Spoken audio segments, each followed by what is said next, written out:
All right, serious question. Are we Team Diet Coke or are we a Coke Zero crew? There's a great quote that goes, until you make the unconscious conscious, it'll direct your life and you will call it fate. Maybe you've felt like the person blocking the life you want is you. You constantly overthink things that other people seemingly don't. You slip back into old habits that you swore off. Also known as self-sabotage, where you consciously or unconsciously block your own success. So in this video, we're gonna do two important things, busted out the chart for you. The first is show you what this cycle of self-sabotage actually is. But the second is I wanna give you 4 practical steps. Now that you know what it is and how it shows up and exactly where it comes from, what do you do with it? So if that sounds good, big smash on the like button helps us out, and I'll link down below 7 shadow work questions, little workshop you get for free for hopping on our email newsletter every Saturday. The easiest way I would explain self-sabotage is green is good, red is bad. So you have things that are really good for you, progress that you're making, and then something bad happens that sabotages and undoes all that green. Maybe in your life you get some money and then an unexpected bill comes up, or you find a way to spend it, you net out to zero. Maybe you're doing really good on your diet, you're locking in, your habits are crushing, and then DoorDash is on your phone, and at 11 p.m. at night, in 30 minutes, you undo 23 and a half hours of progress, netting you out to zero. Maybe you got a really good relationship and then boom, a big fight happens and undoes like 3 weeks worth of progress in one go. You want to start a business, but you catch yourself overthinking, procrastinating, watching other people do it, and you've seen them blow up. Meanwhile, you have the same goals for 12 to 24 months. So I'm sure you can see how, yes, the green is good. We want that. We're striving for that. But if we're constantly doing this and getting sucked into the red, it's sort of that scale balances out to zero right here. And this can go on, this cycle, forever if we don't break it.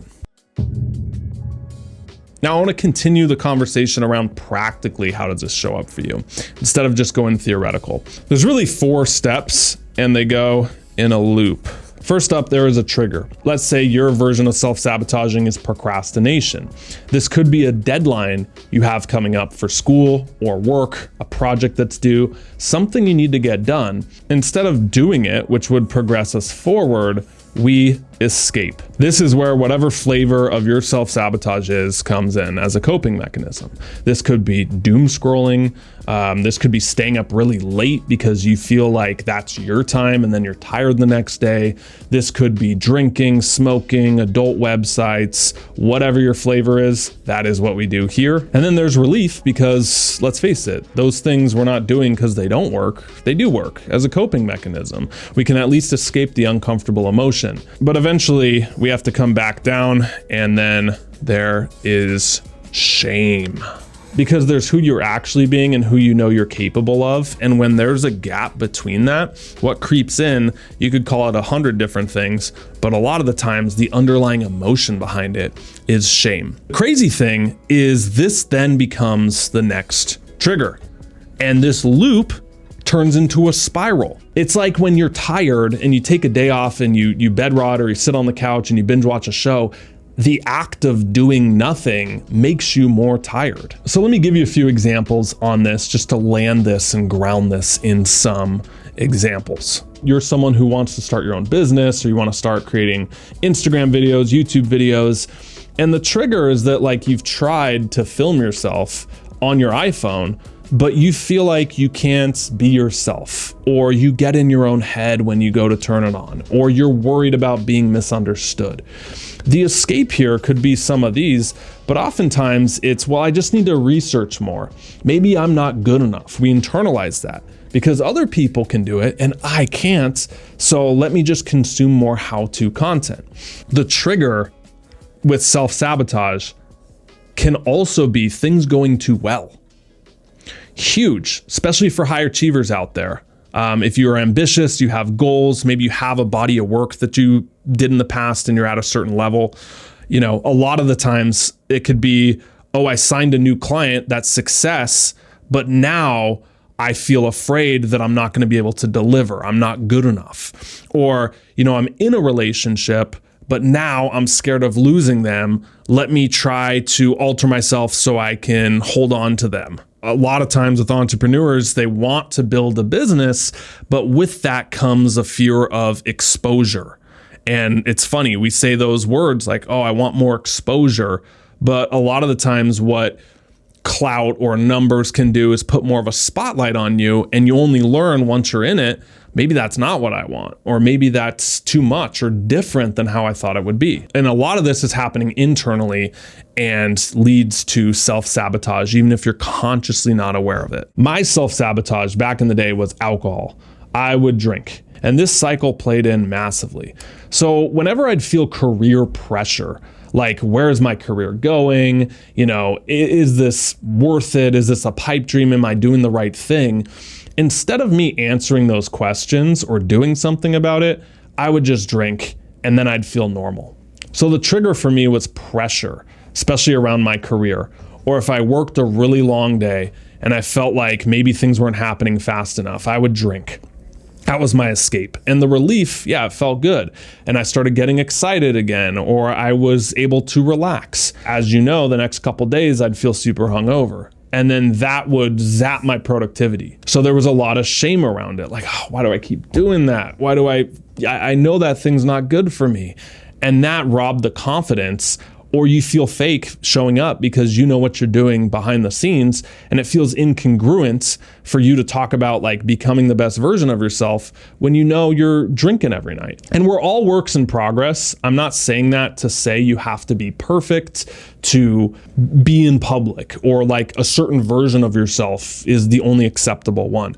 In fact, what I realized through this and quitting alcohol was that I was using alcohol in this cycle, and it was causing a lot of shame because I felt like I wasn't good enough at the core of who I was.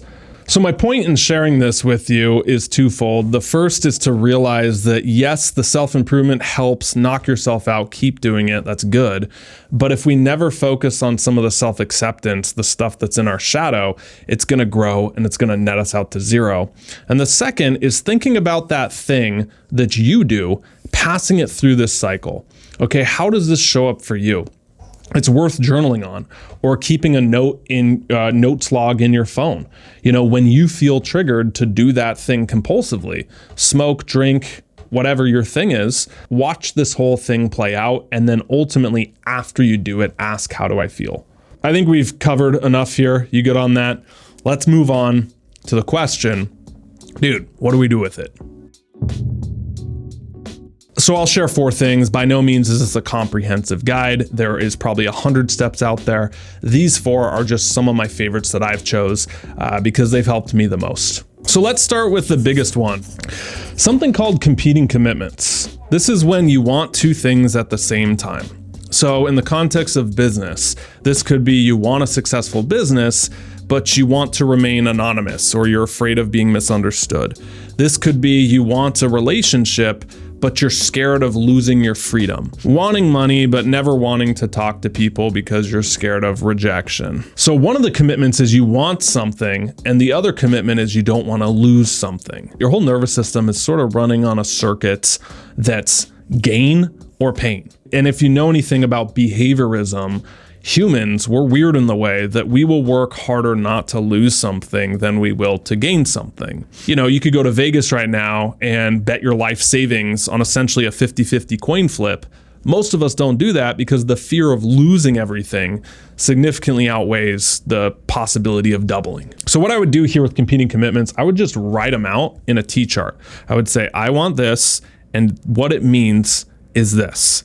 And you'll get a lot of positive, but just like come up with like 20 reasons and see if any of those are negative. And then that becomes the thing you're trying to work with, because it's usually the brake that's sabotaging the gas. So number 2, this is good if you're someone who self-sabotages through inaction. A big reason we self-sabotage through avoidance and inaction, because we're buying into the myth that we have to feel a certain way about it. Well, I can't go out and socialize if I don't feel confident, or I can't film that piece of content if I'm not energized and amped up, or I can't start a business until I feel inspired. And yes, it's better when you feel motivated, and it's better when you feel energized, might even be easier. But this solution is giving yourself permission to do it scared. I would sabotage myself back in the day because I thought I had to perform to film YouTube content. So if I said like, oh, I'm feeling really tired today, I guess I can't film that video. Or, oh, I gotta feel like super motivated to film something. And so what I did as I was doing a lot of this work is I started keeping a log, a little text note, a text doc that I would drop into the raw footage after I filmed something.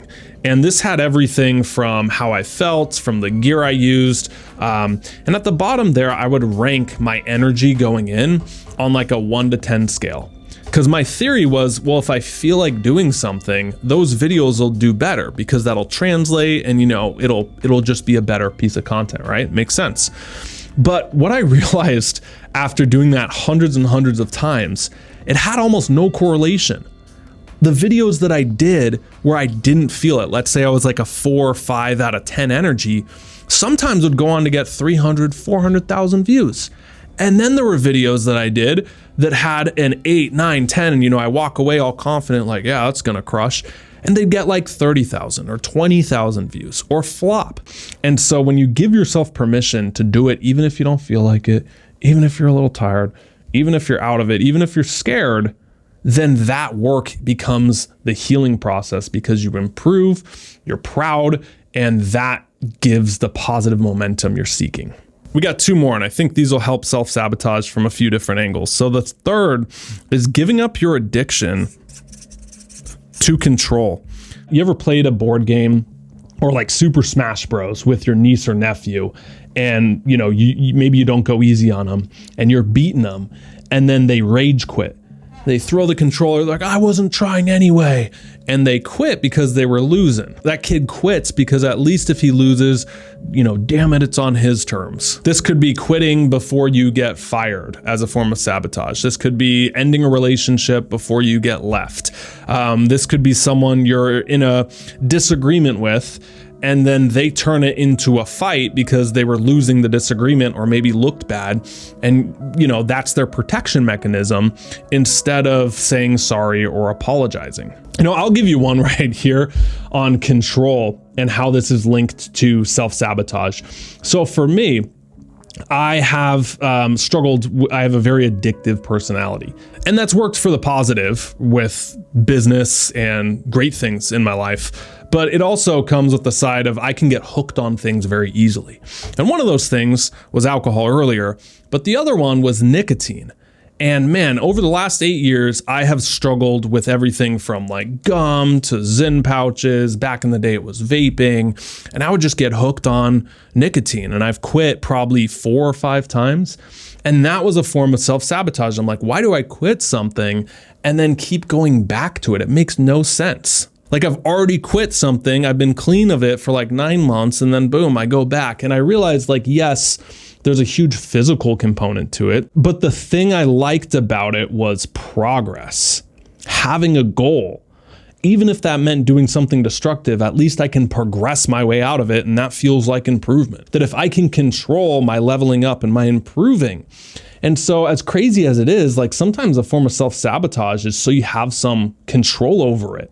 And the progress of like, I'm down and then I'm up and I'm down and I'm up, like you can get hooked on that. So I guess with this one, control, and that we always think there's something to fix. But the question I would flip it back on is, what if there was nothing to fix? Going back to our conversation, self-improvement, but this is self-acceptance. And I find that a lot of times when you accept yourself and you say, you know what, I don't have it all together.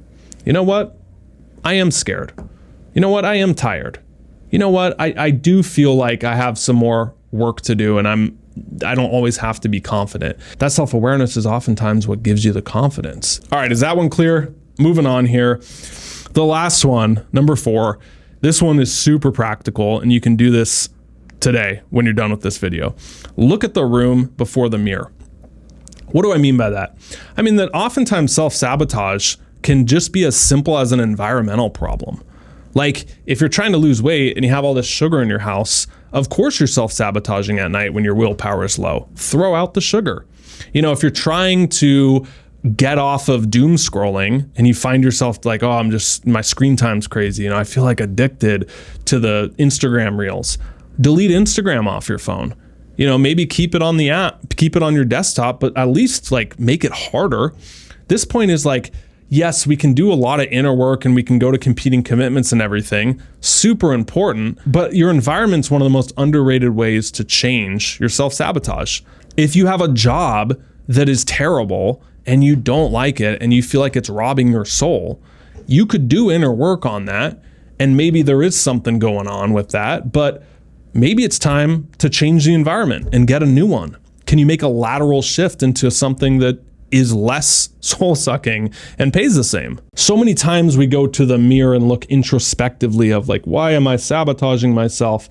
When really it could be as simple as the room we're putting ourselves in, what's in our immediate environment physically, and making sure that that's set up for success before we do anything else. Because if we don't, we're just gonna make it 10 times harder. Let's land this plane together. Let me give you a little recap and get you out of here. So we have the self-sabotage cycle that shows up in your life. And ultimately this nets you out to zero and it feels like you got 1 foot on the gas, 1 foot on the brakes, and you can't progress. And what happens when we're in this cycle is we have a 4-step loop. The solution that I've found, 4 things that I like: check your competing commitments. What does what I want actually represent on the other side? The second is giving yourself permission to do it regardless of how you feel.